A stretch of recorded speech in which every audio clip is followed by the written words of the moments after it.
¿Cómo están, estimados amigos? Soy su profesor Edgar Blessing. Es un gusto estar con ustedes. Vamos a ver ahora leyes de Newton, Torricelli y Pascal. Las he juntado estos tres físicos ingleses, italianos, franceses, para que ustedes puedan diseñar en arquitectura, en ingeniería civil, los motores hidráulicos, los de aire acondicionado, para los ascensores, para los montacargas, elevadores, etc. Se necesitan de estas situaciones. Bien, empezamos con la primera ley de Newton que se necesita. Dice un cuerpo en su estado de reposo, o sea que no se mueve, claro está quieto, o movimiento rectilíneo uniforme. El movimiento rectilíneo uniforme es cuando la velocidad es constante. No importa que la velocidad promedio, la inicial, la final o cualquier otra, si es la misma, ¿qué sucede? Si hacemos la diferencia de la final menos la inicial, ¿qué sucede? Nos queda 0. Entonces es 0 entre el tiempo, que es la aceleración, nos da 0. O sea, se mueve, pero no está incrementando o decrementando su velocidad. No acelera ni desacelera. Entonces, eso es lo que dice la primera ley.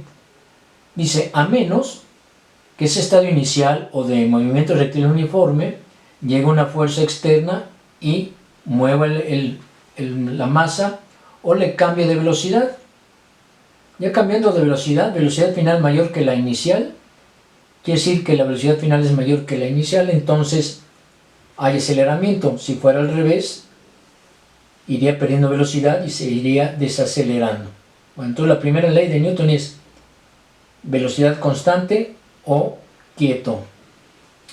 Bien, la primera ley de Newton, aquí vemos que hay un cuerpo.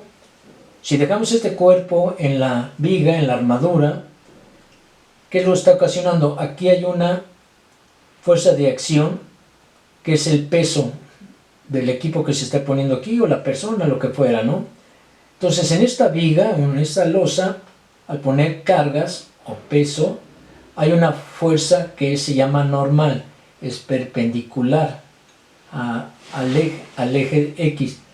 Entonces, en este caso, no hay fuerzas en ejes que alguien lo empuje lateral. Entonces, la suma de fuerzas es 0, es la primera ley de Newton. En Y, ¿qué sucede? Si sumamos las fuerzas en Y, tenemos N positiva menos W, que es el peso, se contrarrestan porque es el mismo. En este caso, ¿qué sucede si inclinamos un poquito este plano a ciertos grados θ? Bien, entonces ahora si ustedes se fijan, la fuerza N vendría siendo perpendicular, viene por aquí. Y ahora tenemos que hacer suma de fuerzas en Y. Entonces tenemos aquí la N y aquí el peso. Bueno, este ángulo que está aquí es el mismo que tenemos acá. Y esta sería la componente en Y y esta es la componente en X o sus proyecciones. Que esto es el peso. El peso es el que viene bajando aquí, este es el vector más grueso. Bueno, entonces si hacemos el cateto adyacente es igual a cateto, si hacemos el coseno sería el cateto adyacente, que es WY, entre la hipotenusa, que es W.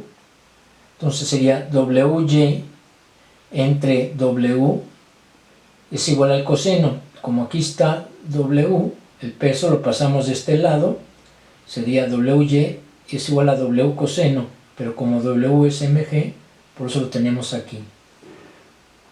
Bueno, entonces aquí tendríamos la componente que es N, sería igual a esta de aquí, que es la misma. Entonces la suma de fuerzas es igual a 0. En el caso de la X, tenemos la misma situación. X ahora es esta parte, la componente que es paralela a esta. Con este ángulo, que es el mismo de acá, seno es el opuesto, WX, entre la hipotenusa, que es W. Entonces aquí sería WX entre W, nada más que W la pasamos para acá, al seno, y W es mg. Entonces aquí tenemos que la componente en X es la misma a la fricción. Y aquí tenemos suma de fuerza en X es la fricción a la derecha menos la componente del peso a la izquierda. En este caso es igual, y esto quiere decir que la fricción y la componente del peso en X es la misma. Eso es la primera ley de Newton, está estático. Pero ¿qué sucede si esto lo vamos levantando más? O una de dos, o aquí ponemos en el contacto de la superficie y el cuerpo aceite. ¿Qué va a suceder? Que este bloque va a descender. Entonces ahora ya no es la primera ley, sino es otra ley. Bueno, mientras esta no se mueva, está estático y es la primera ley. Si ya ponemos aquí, como les decía, aceite, lubricante o movemos el plano, ya cambian las cosas. Ya sería la segunda ley. Ahora dice, la fuerza aplicada a un cuerpo, la segunda ley, de masa m es directamente proporcional al producto de la masa por la aceleración. Entonces, como ya pusimos lubricante o levantamos más el plano, ya empieza a moverse, ¿no? Dice, donde a mayor fuerza, mayor aceleración. Se va incrementando su velocidad, se acelera. Si lo estuviéramos frenando, entonces se iría desacelerando. Entonces dice que la fuerza a mayor aceleración trabaja en la misma dirección y en el mismo sentido de la fuerza. Aquí hay movimiento. Bueno, como pueden ver ustedes, aquí este joven está haciendo una fuerza hacia la derecha y está moviendo este bloque, como pueden ver aquí. Entonces ya es segunda ley de Newton. La segunda ley de Newton dice que la suma de las fuerzas debe ser igual a la masa, como decimos, por la aceleración. En Y no lo está cargando ni lo está sumiendo, entonces en Y, en el eje vertical, no hay fuerza y es igual a 0. Esta es primera ley de Newton, esta es segunda ley de Newton. La tercera ley de Newton dice que a toda fuerza de acción él empuja a la derecha, en el rojo, y ¿qué hace el muro? Lo detiene, ¿no? Esa es la reacción. A lo mejor manda a otros amigos a que le ayuden a empujar el muro, quizá no puedan, hasta que llegue alguien extremadamente fuerte, entonces la reacción cede, se rompe el muro, ¿no? Pero mientras el muro esté aguantando, ¿qué sucede? Es la misma y se anulan. Bueno, entonces la fuerza de acción es la misma que la fuerza de reacción. Esta es la otra ley, la tercera ley de Newton, que se usa en equilibrio estático. Los usan mucho en estructuras y en estática. Hay que ver en esta situación, al aplicar las tres leyes de Newton, la atracción de la gravedad. Dice que la ley de la atracción de la gravedad o gravitación universal establece que la fuerza de atracción entre dos cuerpos es debido a su masa. Esta ley es desarrollada por el inglés Isaac Newton en su libro Principios Matemáticos de Filosofía, donde también está involucrado el cálculo diferencial e integral. Albert Einstein dice que los planetas, los satélites y las estrellas como nuestro Sol caen en un gigantesco colchón, o sea, el universo está formado, esto le llaman la teoría de las cuerdas, como pueden ver ustedes, son como mallas, pero estas mallas son de energías electromagnéticas. Entonces, ¿qué sucede? El Sol cae en este gigantesco colchón, tridimensional, por supuesto, y hace una oquedad donde atrae a la Tierra. O sea, el más pesado, el más grande, atrae al más pequeño. Y la Tierra hace una pequeña oquedad y atrae a la Luna. Entonces, entre ellas se repelen y esa fuerza se llama gravedad. A mayor masa, más gravedad, menor masa, menor gravedad. La gravedad de nuestro planeta está desde el más profundo de las trincheras, que se llama la fosa de las Marianas, esto es a un lado de las Filipinas, donde los humanos ya han llegado, y han llegado aquí con un batiscafo, un doctor y un almirante de la Marina norteamericana, y bajaron, descendieron 11.033 metros, imagínense eso.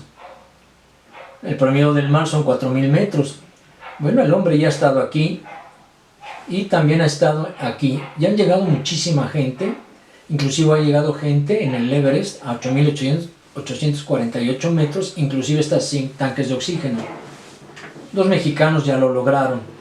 Bueno, si tú te fijas, esta columna del Everest hasta lo más profundo, pues prácticamente son 20 kilómetros. En esos 20 kilómetros la gravedad va a ser 9.81. Aquí dice que en este satélite de comunicaciones la gravedad es 0 porque está en órbita. Ya fue tanto la separación que hubo con respecto a la media, que es el nivel del mar, que la gravedad ahí es cero. No hay fuerza, como veíamos en la primera ley, que empujen esto o lo saquen de órbita o lo tiran hacia el planeta. Entonces ahí la gravedad es cero. Están a 400 kilómetros, 500 kilómetros más o menos de altura.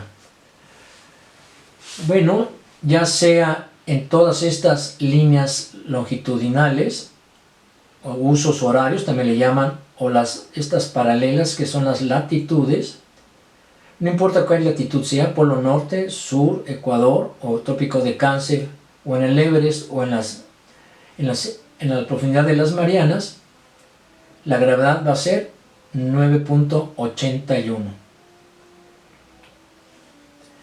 El experimento de Evangelista Torricelli. Este es un italiano nacido en Florencia de 1608 a 1647. Físico y matemático, inventó el barómetro de mercurio, que es el que vamos a ver.